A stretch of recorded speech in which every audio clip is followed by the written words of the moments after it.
Denmark merupakan negara dengan tingkat korupsi paling terendah di dunia. Negara ini memiliki sistem pemerintahan yang sangat transparan, akuntabel, dan efisien. Sejak lama, Denmark telah membangun institusi kuat yang dapat mengawasi dan memastikan bahwa setiap tindakan pemerintah dapat dipertanggungjawabkan.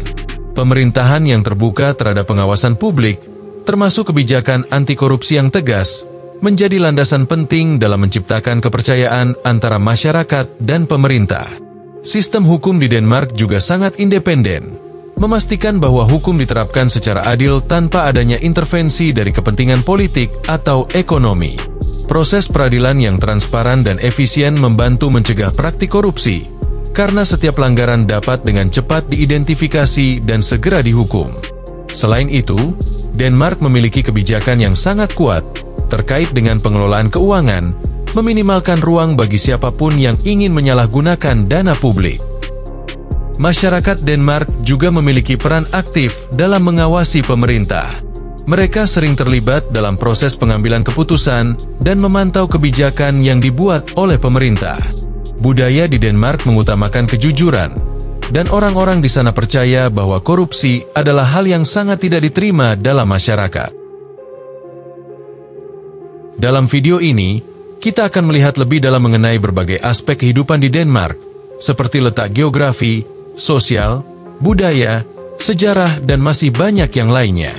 Sebelum mengetahui lebih lanjut, jangan lupa untuk menekan tombol like dan subscribe, agar kamu tidak ketinggalan berbagai hal dan fakta-fakta menarik di channel ini.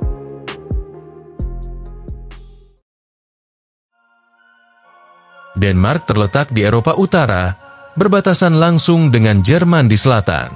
Negara ini memiliki luas wilayah sekitar 42.900 km persegi yang terdiri dari semenanjung Jutland dan lebih dari 400 pulau, meskipun hanya sekitar 70 pulau yang berpenghuni. Letak geografis Denmark yang strategis menjadikannya negara ini menjadi penghubung antara Eropa dengan Skandinavia. Jumlah populasi Denmark diperkirakan mencapai sekitar 6 juta jiwa, dengan mayoritas penduduk keturunan asli, yaitu etnis Denmark, yang diperkirakan mencapai sekitar 85 hingga 90% dari total populasi.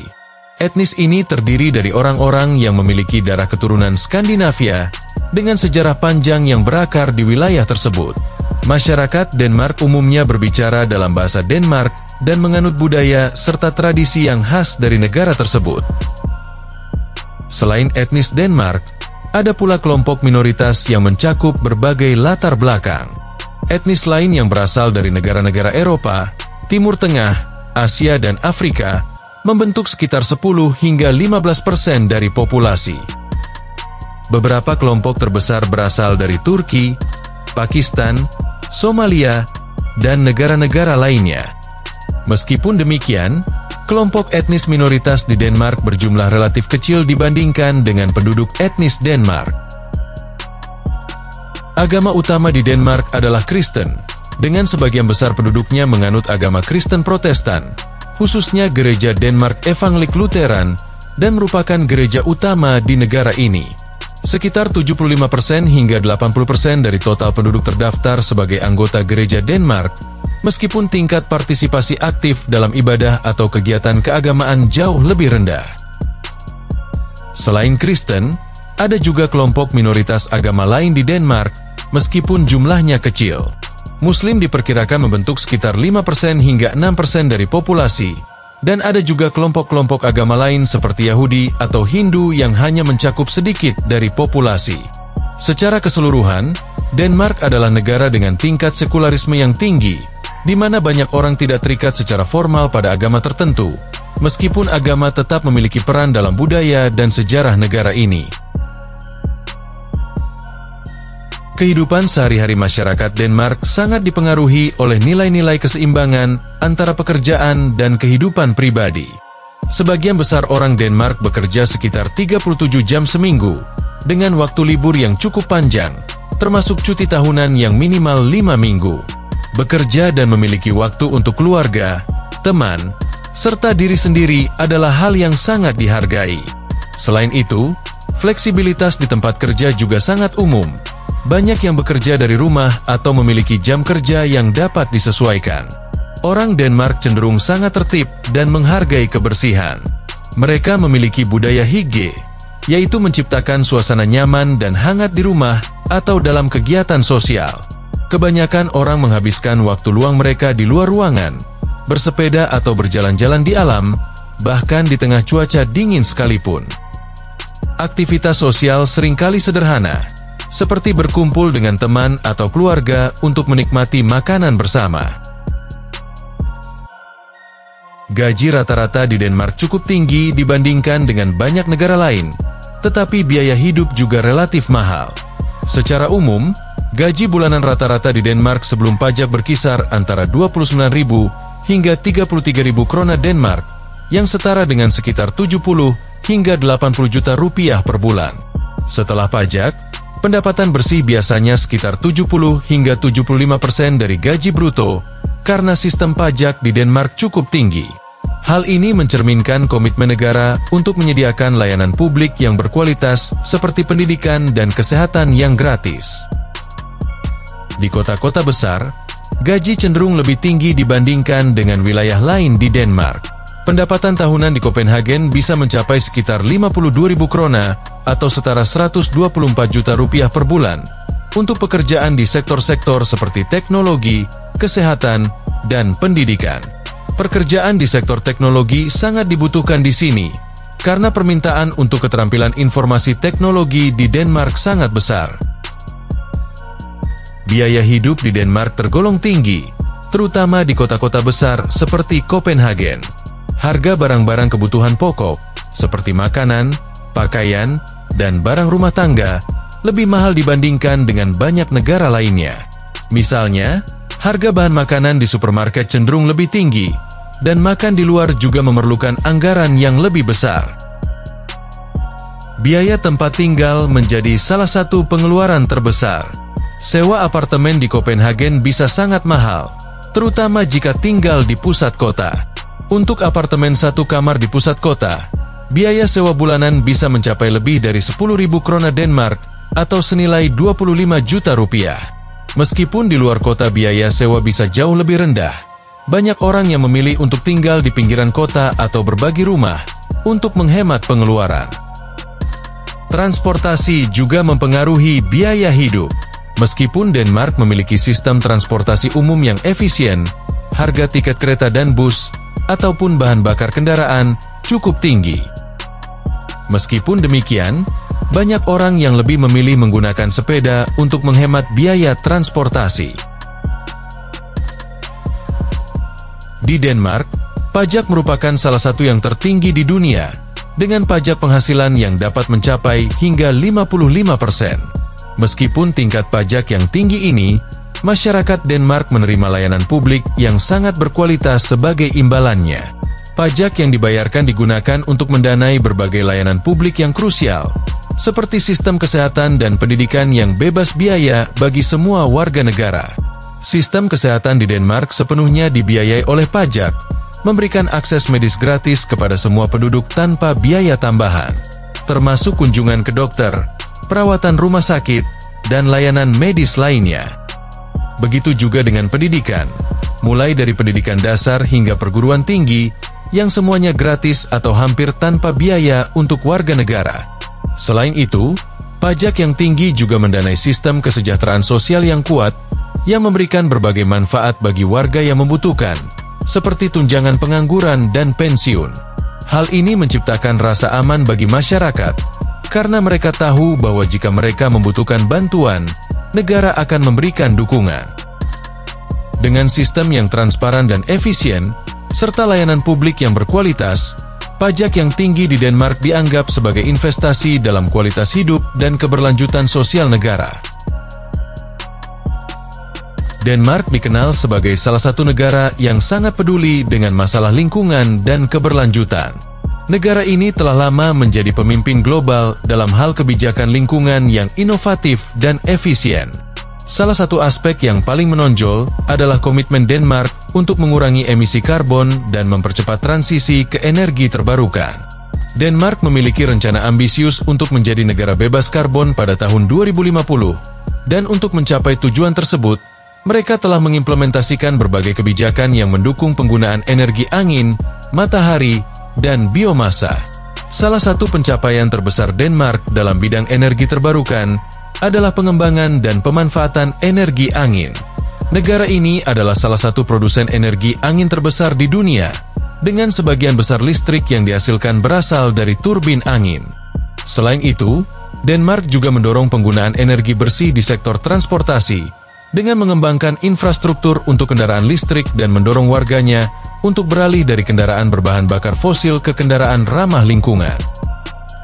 Selain energi terbarukan, Denmark juga menerapkan kebijakan pengelolaan sampah yang sangat efisien. Hampir 50% dari sampah rumah tangga di Denmark didaur ulang, dan negara ini memiliki sistem pengelolaan limbah yang canggih, termasuk insinerasi sampah untuk menghasilkan energi. Pengelolaan limbah ini menjadi model bagi negara-negara lain yang ingin mengurangi dampak sampah terhadap lingkungan. Ibu kota Denmark adalah Copenhagen. Kota ini tidak hanya menjadi pusat politik dan ekonomi, tetapi juga dikenal dengan keindahan arsitektur, kehidupan yang ramah lingkungan, dan budaya yang kaya. Terletak di pesisir timur semenanjung Jutlandia, Copenhagen memiliki sekitar 650.000 penduduk dan kawasan metropolitan di sekitarnya lebih dari 1,3 juta penduduk. Copenhagen adalah pusat dari kebudayaan, inovasi, dan desain di Denmark, serta menjadi rumah bagi banyak institusi penting seperti Universitas Copenhagen, Museum Nasional Denmark, dan tentu saja, Istana Kerajaan yang menjadi tempat tinggal keluarga kerajaan Denmark. Salah satu daya tarik utama kota ini adalah Nyhavn, sebuah pelabuhan tua yang terkenal dengan rumah-rumah berwarna-warni yang terletak sepanjang kanal. Selain itu, kota ini juga dikenal dengan Taman Tivoli, taman hiburan yang didirikan pada tahun 1843 dan tetap menjadi salah satu taman tertua dan paling terkenal di dunia. Copenhagen juga dikenal dengan komitmennya terhadap keberlanjutan dan kualitas hidup yang tinggi. Salah satu ciri khas dari kehidupan kota ini adalah tingginya jumlah penggunaan sepeda sebagai alat transportasi utama yang berhubungan langsung dengan kebijakan kota untuk mengurangi jejak karbon dan memperbaiki kualitas udara. Banyak jalan di Copenhagen dirancang khusus untuk pengendara sepeda, dan kota ini merupakan salah satu kota paling ramah sepeda di dunia. Bahkan, hampir 40% perjalanan sehari-hari di kota ini dilakukan dengan sepeda, menjadikannya sebagai kota dengan tingkat penggunaan sepeda tertinggi di dunia. Selain itu, Copenhagen juga merupakan contoh luar biasa tentang bagaimana sebuah kota bisa mengintegrasikan teknologi dan desain dalam kehidupan sehari-hari. Desain dan arsitektur kota ini terkenal dengan kesederhanaan, fungsionalitas, dan estetika yang sangat baik.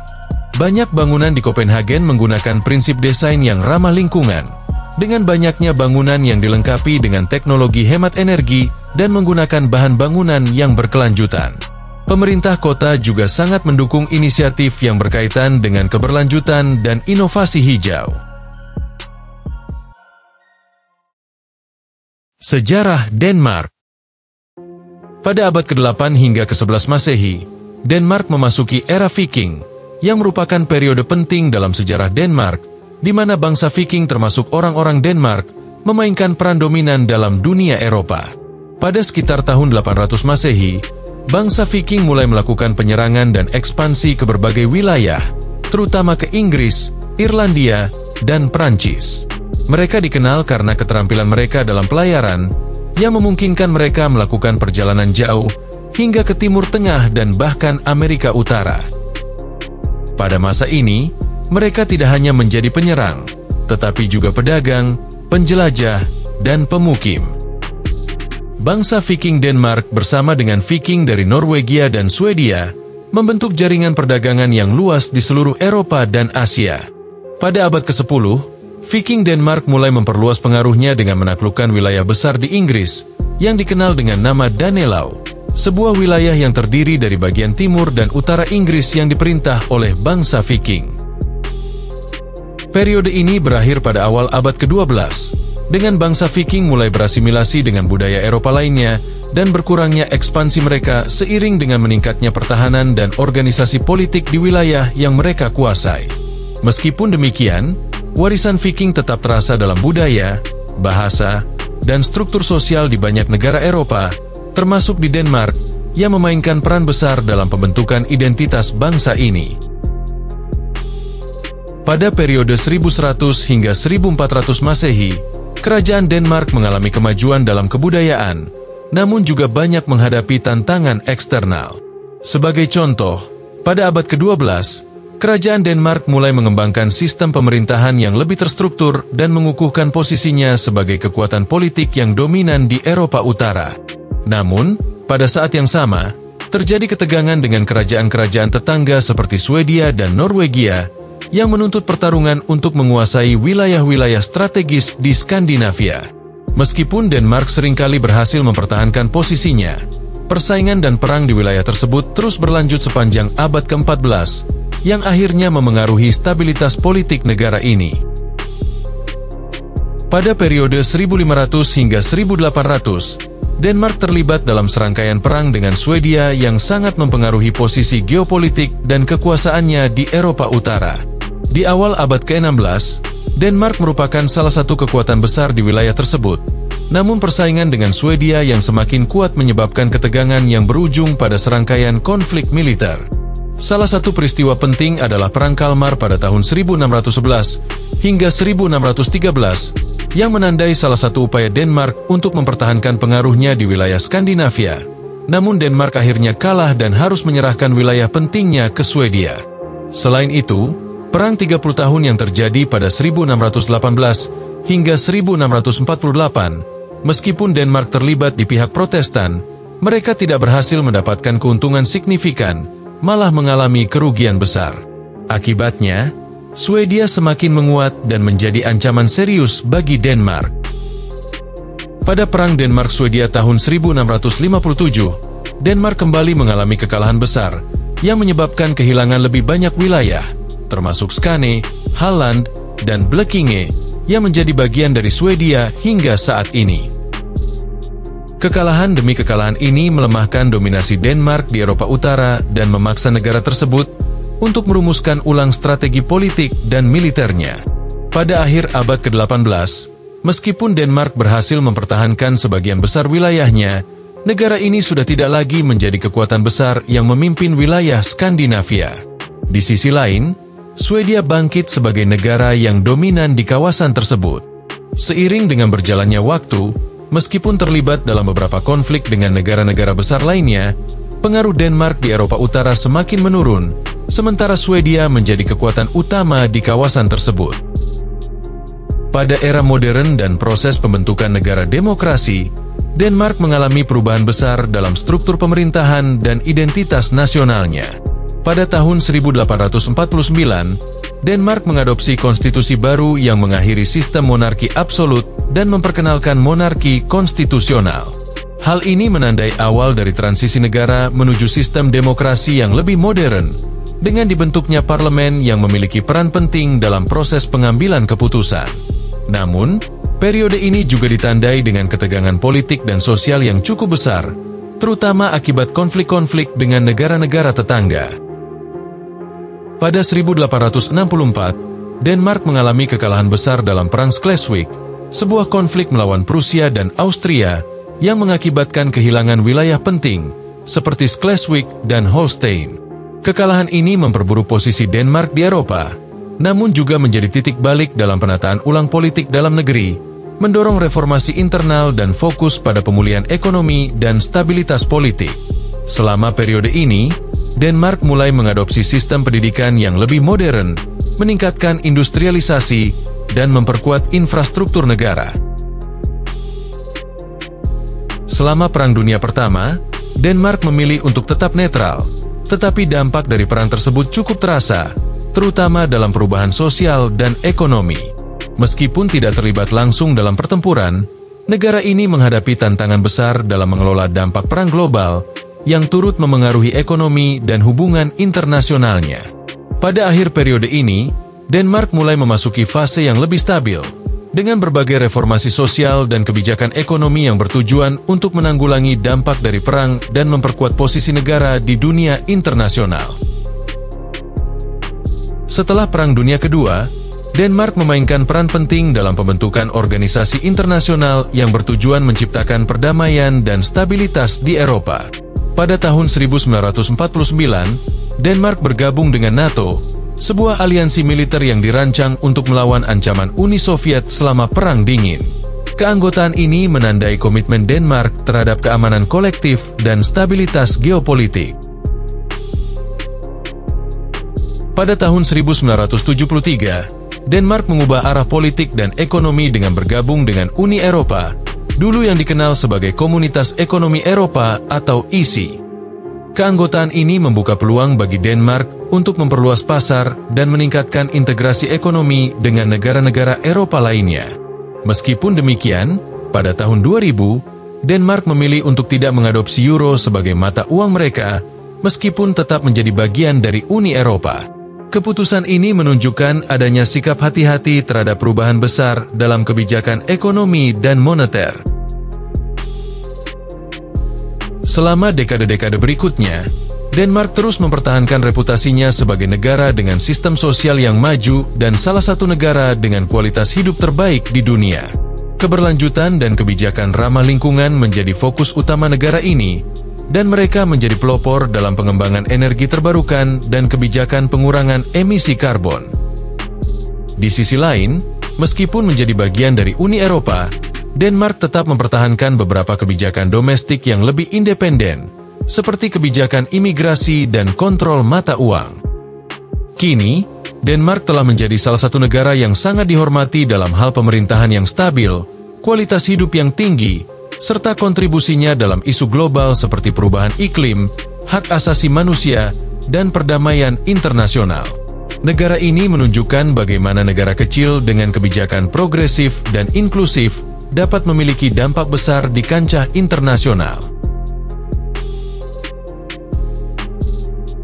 Untuk mengenal lebih lanjut tentang Denmark, berikut ini adalah 10 fakta menarik tentang negara Denmark. 1. Denmark seringkali menduduki peringkat pertama dalam Indeks Kebahagiaan Dunia, yang menilai kebahagiaan warganya berdasarkan beberapa faktor utama seperti kesejahteraan sosial, kualitas hidup, kesehatan mental, serta keseimbangan antara pekerjaan dan kehidupan pribadi. Salah satu alasan utama mengapa Denmark mendapatkan peringkat tinggi dalam indeks ini adalah karena sistem kesejahteraan sosial yang sangat baik, yang menyediakan layanan kesehatan dan pendidikan gratis untuk semua warga negaranya. Selain itu, negara ini juga memiliki tingkat kesetaraan sosial yang tinggi, dengan penghasilan yang relatif merata dan akses yang adil terhadap sumber daya penting seperti perumahan dan pekerjaan. 2. Hygge adalah sebuah konsep yang sangat mendalam dalam budaya Denmark, yang berfokus pada menciptakan suasana nyaman dan hangat, serta menikmati momen sederhana dengan orang-orang terdekat. Istilah ini berasal dari kata Norwegia kuno yang berarti kesejahteraan atau kenyamanan. Dalam kehidupan sehari-hari orang Denmark, hygge bukan hanya tentang objek atau kegiatan, tetapi lebih kepada suatu perasaan atau suasana hati yang tercipta ketika seseorang merasa tenang, puas, dan terhubung dengan lingkungannya. Konsep hygge seringkali dikaitkan dengan momen yang sederhana namun menyenangkan, seperti duduk bersama keluarga atau teman-teman di ruang tamu dengan cahaya lampu yang lembut, menikmati secangkir teh atau kopi, atau sekadar membaca buku di bawah selimut hangat. 3. Kebijakan imigrasi di Denmark dikenal cukup terbuka, terutama bagi tenaga kerja terampil yang diinginkan untuk berkontribusi pada ekonomi negara.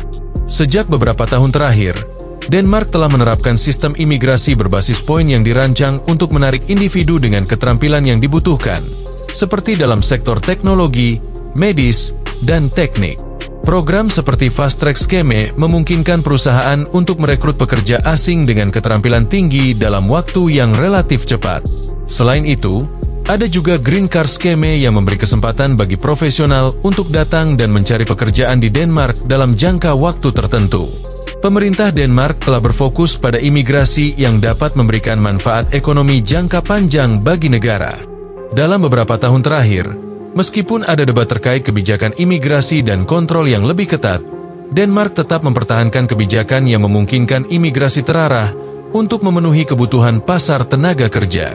Salah satu faktor penting dalam kebijakan imigrasi Denmark adalah keseimbangan antara menarik profesional terampil dan memastikan bahwa para imigran dapat berintegrasi dengan baik ke dalam masyarakat Denmark, dengan memfasilitasi mereka untuk mempelajari bahasa Denmark dan memahami budaya setempat. 4. Salmon Denmark dikenal sebagai salah satu yang terbaik di dunia, berkat kualitas dan teknik pemeliharaan yang sangat baik. Negara ini memiliki industri perikanan salmon yang sangat maju, di mana salmon dibudidayakan di perairan bersih dan dingin di sekitar pantai-pantai Denmark.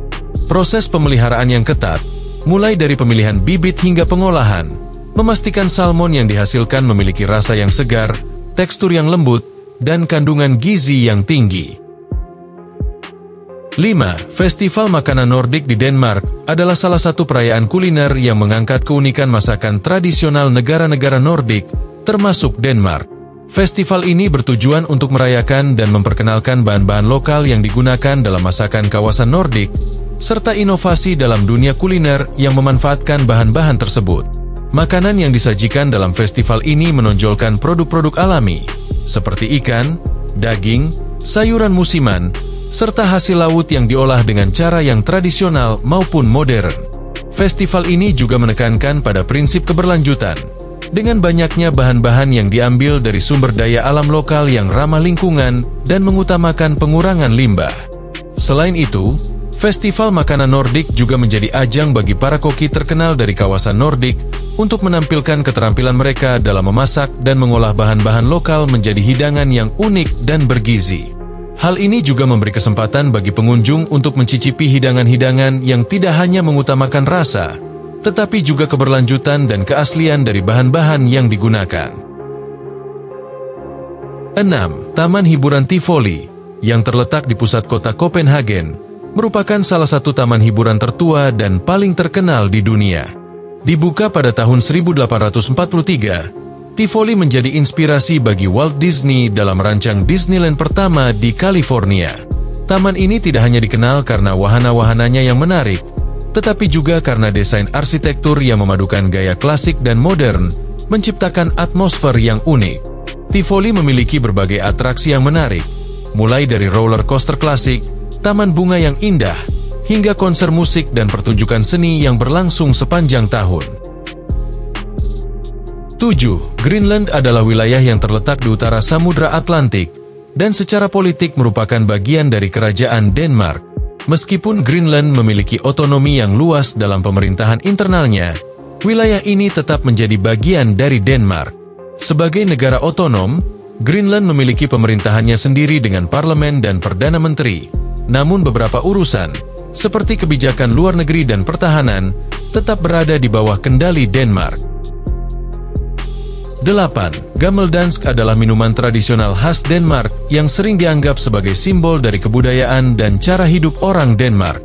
Minuman ini merupakan jenis bitter yang dibuat dengan mencampurkan berbagai rempah-rempah, akar-akar herbal, dan buah-buahan yang direndam dalam alkohol, memberikan rasa yang kuat dan kompleks.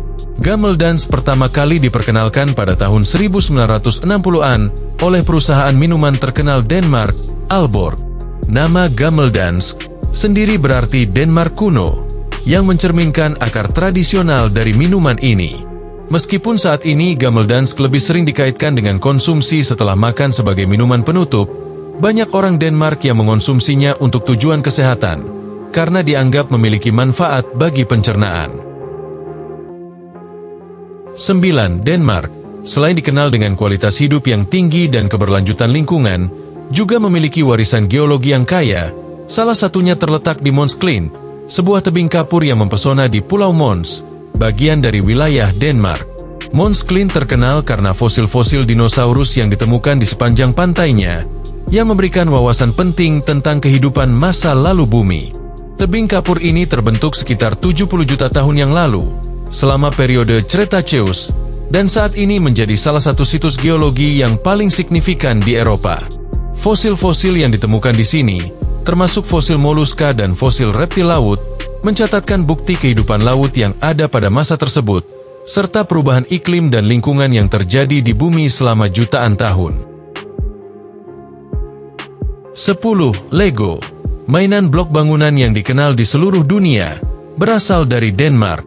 Perusahaan ini didirikan pada tahun 1932 di Billund oleh seorang pengusaha Denmark bernama Ulla Kirk Christensen. Pada awalnya, Lego dimulai sebagai sebuah perusahaan yang memproduksi berbagai produk kayu. Tetapi pada tahun 1947, Lego mulai memproduksi mainan plastik yang menjadi cikal bakal mainan yang kita kenal saat ini. Nama Lego sendiri berasal dari singkatan bahasa Latin leg god, yang berarti bermain dengan baik.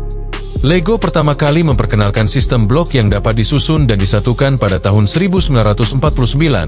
Namun sistem seperti yang kita kenal sekarang baru diciptakan pada tahun 1958 dengan desain yang lebih efisien dan mudah digunakan, yang memungkinkan blok tersebut untuk saling terkunci dengan erat. Konsep ini menciptakan inovasi dalam dunia mainan, yang tidak hanya mendorong imajinasi anak-anak tetapi juga mengajarkan keterampilan konstruksi, kreativitas, dan problem solving. Seiring berjalannya waktu, Lego berkembang menjadi salah satu merek mainan terbesar di dunia dengan berbagai produk, termasuk seri khusus berdasarkan film populer seperti Star Wars, Harry Potter, dan Superheroes. Lego tidak hanya menjadi simbol mainan yang edukatif, tetapi juga menciptakan dunia sendiri melalui taman hiburan Legoland yang kini tersebar di beberapa negara.